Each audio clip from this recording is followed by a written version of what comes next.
완전히 형태가 다른 데이터 소스들을 단 하나의 강력한 파이프라인으로 제어할 수 있다면 어떨까요? 오늘 다뤄볼 크롤링 파이프라인 빌더 아키텍처는 데이터를 다루는 분들의 오랜 골칫거리인 파편화된 수집 작업을 완벽하게 하나로 통합하는 마법 같은 과정을 보여줍니다. 데이터 수집 스크립트가 수십 개로 쪼개져서 도저히 관리가 안 됐던 경험이 있으시다면 오늘 이 설명이 완벽한 해결책이 될 겁니다. 바로 들어가 볼까요? 오늘 살펴볼 핵심 순서입니다. 1장 통합 아키텍처 구조부터 시작해서 API 수집, 파이프라인 정제와 검증, HTML 크롤링, 그리고 마지막 중복 제거와 저장까지 쫙 훑어보겠습니다. 첫 번째 파트, 강력한 단일 처리 엔진을 갖춘 1장, 통합 아키텍처입니다. 이 구조에서 제일 재밌는 부분은 바로 직관성이에요. 화면의 좌측 상단을 보시면 테스트 API에서 깔끔한 JSN을 가져오죠? 반면에 좌측 하단은 실제 운영 중인 웹페이지에서 복잡한 HTML을 긁어오고 있습니다. 그런데 입구가 제 아무리 달라도 결국 모든 데이터는 중앙에 있는 단 하나의 공통 엔진, 파이프라인 런으로 쏟아져 들어옵니다. 데이터를 정제하고 가공하는 심장부가 완벽하게 하나로 통일되어 있다는 뜻이죠. 보시는 것처럼 이 시스템의 심장부는 딱 6단계로 나뉩니다. 수집, 파싱, 정규화, 검증, 중복 제거, 그리고 저장. 마치 공장의 컨베이어 벨트 같지 않나요? 사이트마다, API마다 개발자가 일일이 코드를 짜서 예외 처리를 할 필요가 사라진 겁니다. 이 단일 파이프라인 하나만 거치면 고품질의 데이터 정제가 완벽하게 자동화되는 놀라운 비결이 바로 여기에 있습니다. 그럼 바로 두 번째 파트, 공개 테스트 API를 활용한 시나리오 A, API 수집으로 들어가 보죠. 가장 먼저 특정 사용자의 게시글 10건을 수집해 볼 건데요. 굳이 무거운 브라우저를 통째로 띄우는 셀레니움 같은 도구를 쓸 필요가 전혀 없습니다. 우리는 여기서 정적인 제이슨 응답만 쏙 빼오면 되기 때문에 아주 가벼운 리퀘스트 수집기 하나면 충분하거든요. 빠르고 깔끔하게 낚아채 오며 수집을 시작합니다. 데이터가 들어왔으니 이제 알맞은 이름표를 붙여줘야겠죠? 화면을 보시면 각 게시글의 고유한 신분증 역할을 할 포스트 아이디와 유저 아이디를 필수 정수값으로 뚝딱 정의했습니다.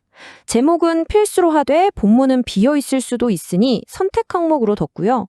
복잡한 파싱 코드를 직접 짤 필요 없이 그저 순서대로 이 데이터는 이 필드다 라고 규칙만 지정해주면 파이프라인이 알아서 처리합니다.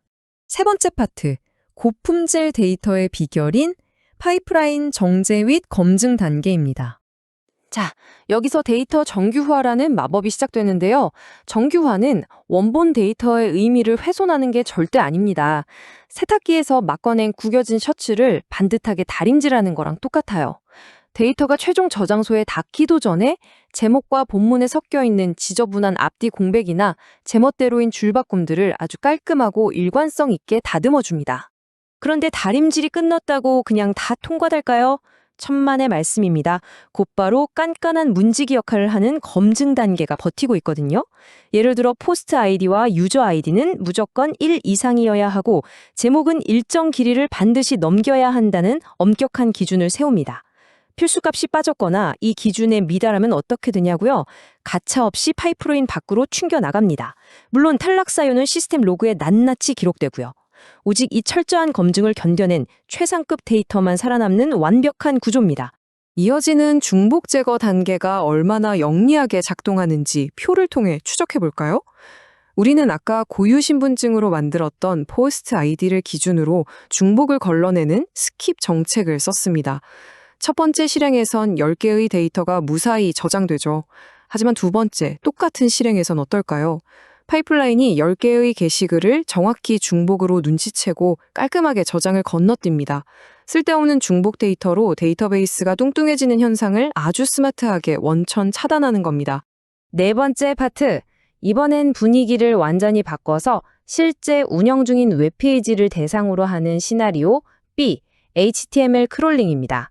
친절하게 잘 정돈되어 있던 앞선 테스트 API와는 달리 실제 현장인 파이썬 공식 채용 게시판은 우리에게 날것의 복잡한 HTML 문서를 던져줍니다.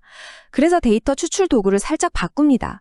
파싱 단계에서 뷰티풀 수프와 CSS 선책자를 활용하는데요. 비유하자면 수많은 웹페이지 코드의 바닷속에서 우리가 정확히 원하는 채용 공고 위치, 즉 특정 LI 요소들만 정밀한 핀셋으로 쏙쏙 집어내는 원리입니다.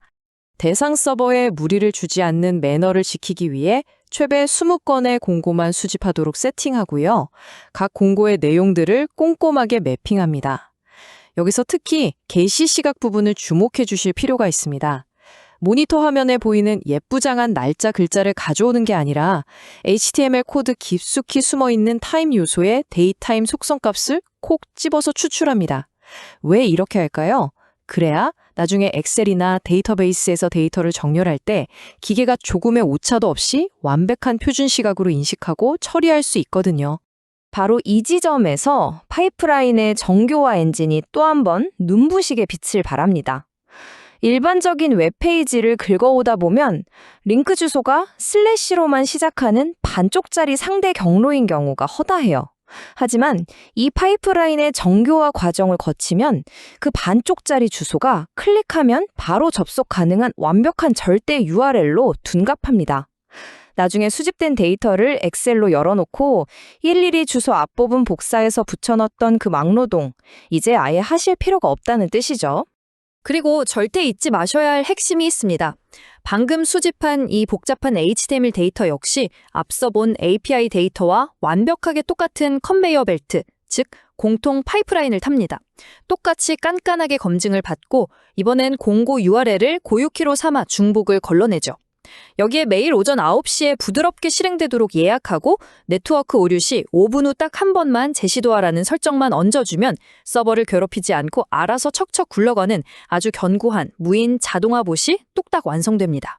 마지막 5번째 파트, 정제된 데이터의 든든한 보관을 담당하는 5장, 중복 제거 및 저장 단계입니다. 데이터의 출발지가 깔끔한 제이슨이었든 거친 HTML이었든 도착지는 묻지도 따지지도 않고 완벽히 똑같습니다.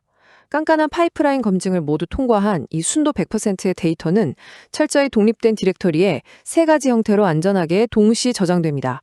다른 프로그램에 즉시 넘겨주기 좋은 제이슨에 당장 엑셀로 열어 통계를 내기 편한 CSV, 그리고 깊이 있고 강력한 조회를 위한 SQLite 데이터베이스까지. 여러분은 그저 목적과 입맛에 맞게 꺼내 쓰시기만 하면 됩니다. 자, 오늘 우리는 출처와 형태가 전혀 다른 2가지 시나리오의 데이터가 하나의 강력한 통합 파이프라인 안에서 어떻게 똑같이 통제되고 정제되는지 상세히 확인했습니다. 이 통합 아키텍처를 여러분의 엔지니어링 워크플로우에 직접 도입한다면 어떨까요? 새로운 타겟 사이트를 만날 때마다 밤을 새워가며 지저분한 맞춤형 스크립트를 새로 짜는 대신 이 튼튼한 통합 엔진에 데이터를 그냥 태워버리는 겁니다. 과연 여러분의 귀중한 시간이 얼마나 절약되고 수집된 데이터의 품질은 또 얼마나 극적으로 달라질 수 있을지 꼭 한번 상상해 보시기 바랍니다. 이 아키텍처가 여러분의 데이터 수집 전략을 완전히 뒤바꿀 진짜 게임 체인저가 되기를 바라면서 이번 설명은 여기서 마치겠습니다.